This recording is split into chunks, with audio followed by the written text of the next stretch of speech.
하나님 말씀 보겠습니다. 오늘 이 아침에 하나님께서 우리에게 주시는 말씀 역대하 33장 9절로 13절까지의 말씀입니다. 역대하 33장 9절로 13절까지의 말씀, 우리 다 찾으신 줄 알고 함께 봉독하겠습니다. 유다와 예루살렘 주민이 므낫세의 꾀임을 받고 악을 행한 것이 여호와께서 이스라엘 자손 앞에서 멸하신 모든 나라보다 더욱 심하였더라. 여호와께서 므낫세와 그의 백성에게 이르셨으나 그들이 듣지 아니하므로 여호와께서 아스루 왕의 군대 지휘관들이 와서 치게 하시매 그들이 므낫세를 사로잡고 쇠사슬로 결박하여 바벨론으로 끌고 간지라. 그가 환난을 당하여 그의 하나님 여호와께 간구하고 그의 조상들의 하나님 앞에 크게 겸손하여 기도하였으므로 하나님이 그의 기도를 받으시고 그의 간구를 들으시사 그가 예루살렘에 돌아와서 다시 왕 위에 앉게 하시매 므낫세가 그제야 여호와께서 하나님이신 줄 알았더라. 아멘. 저는 오늘 본문 말씀 역대하 33장 9절로 13절 말씀을 통해서 유다의 왕 므낫세와 아몬이라는 제목으로 주의 말씀을 선포하겠습니다. 사람들이 자주 쓰는 말 중에 터닝 포인트라는 말을 사용합니다. 그 말이 인생의 전환점이라는 의미인데, 이 삶의 중심과 방향이 어떠한 사건에 의해서 크게 바뀌고 이전과는 다른 삶을 사는 그러한 시점을 말하는 것이 터닝 포인트요, 인생의 전환점이라고 말할 수 있습니다. 이 이스라엘의 왕들의 역사들을 쭉 살펴보면 그들의 왕이 어떻게 하나님을 향한 그 마음을 간직하고 있었느냐에 따라서 그 백성들과 그 왕들의 삶이 전혀 다른 방향으로 흘러갔던 것을 보게 됩니다.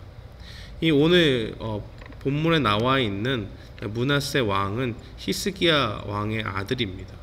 히스기야는 우리가 평가할 때 선왕으로 그렇게 분리를 하고 하나님을 잘 따랐던 그런 아주 좋은 본보기가 된 왕으로 평가를 합니다. 그러나 이 므낫세 왕은 이 자기의 아버지였던 히스기야의 왕과는 전혀 다른 그 악한 길을 걸었습니다. 원래는 히스기야 왕 때 모든 우상들을 버리고 어떻게든 하나님을 잘 섬기려고 했던 그러한 유다 사람들이었지만은 이제 이 히스기야가 죽고 난 이후에 므낫세가 왕이 된 후로는 그들이 우상 숭배의 길로 빠져든 것을 보게 됩니다.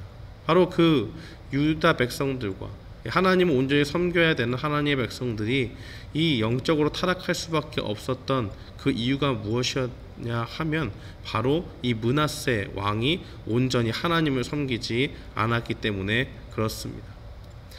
그들은 분명 히스기야 왕 때 하나님 중심으로 살았지만 점점 이 므낫세의 악행 때문에 하나님으로부터 점점 멀어졌습니다.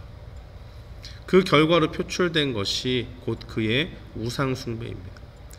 그는 하나님과 완전히 등을 지고 심지어 성전 안에서 온갖 우상들을 채우고 유다 백성들까지, 자기뿐만이 아니고 유다 백성들까지 이방 신에게 빠지도록 그렇게 하였습니다. 그의 악행은 2절과 9절 그 사이에 다 나와 있습니다.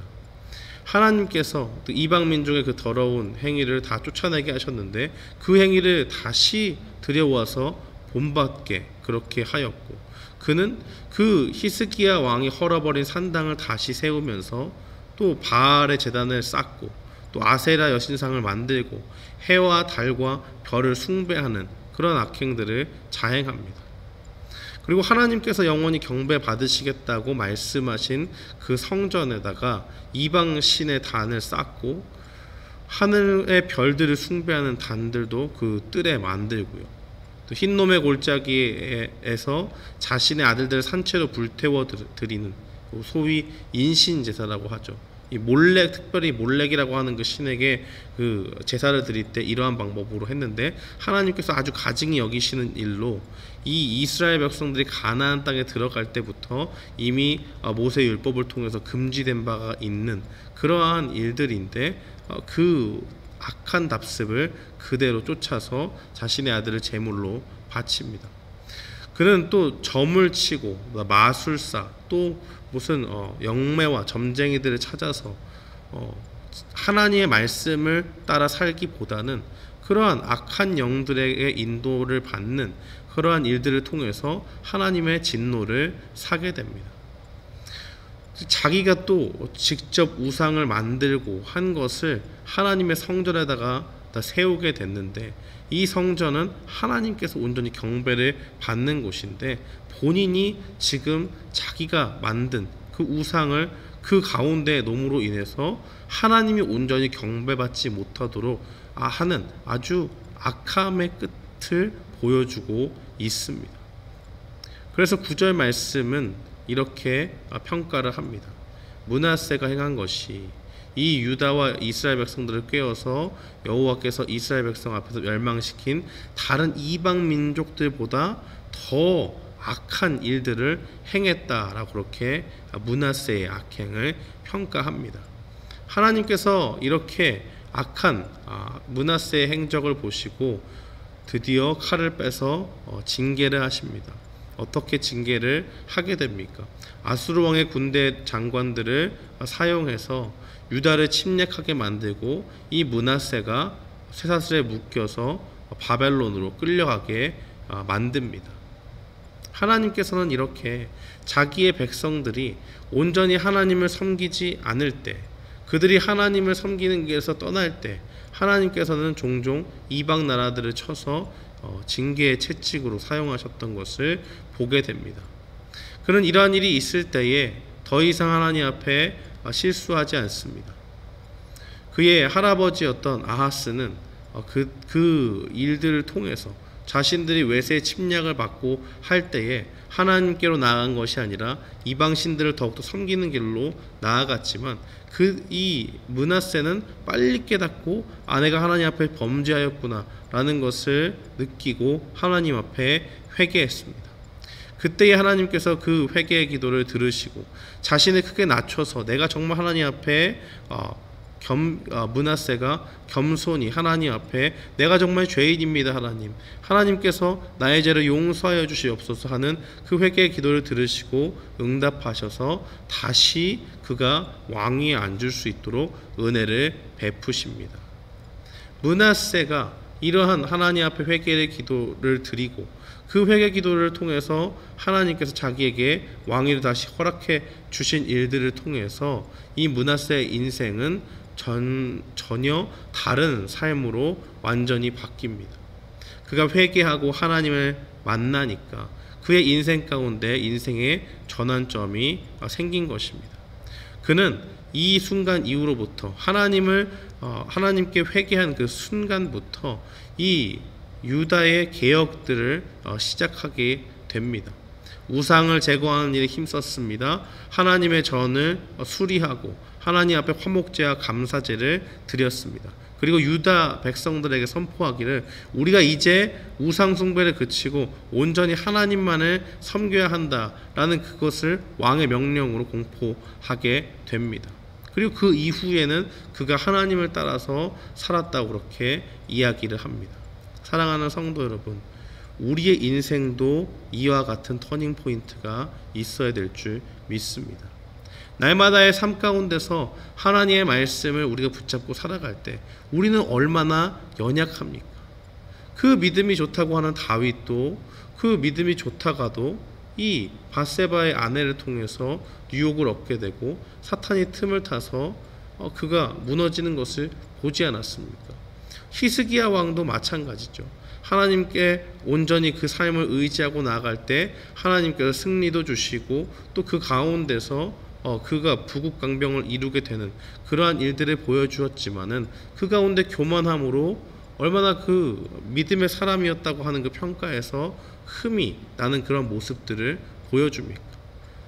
우리가 이런 모든 일들을 볼 때에 하나님 앞에선 인간이 얼마나 연약한 존재인지를 우리가 알 수 있습니다. 우리는 믿음이 아무리 좋다고 해도 사탄이 우리에게 우리의 약점을 파고들 때에 우리는 그 가운데 우리의 연약함 때문에 넘어질 수 있는 연약한 존재입니다. 그렇기 때문에 우리가 그 넘어진 자리에서 그 순간순간들이 우리의 삶에 나타날 때마다 우리는 늘 어떠한 자세로 하나님 앞에 나아가야겠습니까? 바로 이 므낫세가 자신의 행실을 돌이켜보고 내가 하나님 앞에 죄를 지었다라는 것을 깨달을 때에 하나님 앞에 겸손히 자신을 낮추고 하나님 앞에 회개하고 나아갔던 것처럼 우리도 그러한 일들을 해야 될 줄 믿습니다. 역대하 7장 14절은 솔로몬이 이 하나님 앞에 성전을 봉헌하면서 하나님께서 주신 그 말씀들이 담겨져 있습니다. 내 이름으로 일컫는데 백성이 그들의 악한 길에서 떠나 스스로 낮추고 기도하여 내 얼굴을 찾으면 내가 하늘에서 듣고 그들의 죄를 사하고 그들의 땅을 고칠지라 라고 그렇게 말씀하십니다. 사랑하는 성도 여러분, 하나님께서 우리에게 원하시는 인생의 모습이 바로 이러합니다. 우리가 어떤 좋은 책을 읽어서 인생의 터닝 포인트가 되는 순간들도 있지만은 하나님의 말씀은 능력이 있고 우리의 죽어가는 영혼들을 살릴 수 있고 우리의 인생을 완전히 180도 바꿀 수 있는 그 능력의 말씀입니다. 그렇기 때문에 우리가 하나님의 말씀을 비춰서 말씀을 붙잡고 이 땅을 살아가면서 우리 자신의 영혼의 상태를 살피고 우리가 하나님 앞에 죄를 짓고 있는가 그렇지 않은가 살피는 일은 매우 중요합니다. 그러한 모습들 속에서 우리가 죄를 발견한 것이 있다면 즉시로 하나님 앞에 우리 자신을 낮추는 일들이 필요합니다. 이러한 핑계를 대고 저러한 핑계를 대고 자기를 합리화시켜서 하나님 앞에 나아가는 것이 아니라 하나님 앞에 솔직히 나의 모든 죄악들을 내어놓고 하나님, 이것이 주님의 말씀에 어긋나지만 나의 연약함 때문에 나의 욕심 때문에 내가 정말 하나님의 세상적인 하나님의 그 은혜의 모든 것을 의탁하지 않고 세상적으로 그렇게 행했습니다 하는 그 진실한 고백 가운데 자신을 낮출 때에 하나님은 우리의 기도를 들으시고 우리 가운데 죄를 용서해 주시고 우리가 이전에 가졌던 그 영광의 모습들을 회복시켜주는 그러한 은혜를 우리에게 부어 주십니다. 사랑하는 성도 여러분, 오늘 본문 말씀은 우리의 인생이 회개의 인생이 되어야 된다는 것을 이야기하고 참된 회개 가운데 우리의 인생이 바뀌고 이전에는 하나님이 함께하지 않았던 인생에서 회개를 통해서 하나님이 함께하는 그러한 인생으로 바뀌어 나가는 것을 우리가 분명히 보게 됩니다. 오늘 말씀을 기억하면서 우리 안에 날마다 죄가 없는지 살피고 죄가 있다면 주님 앞에 진실함 가운데 겸손히 우리 자신을 낮추고 회개하는 가운데 하나님과 늘 동행하는 우리 모두가 되기를 주님의 이름으로 축원합니다. 아멘.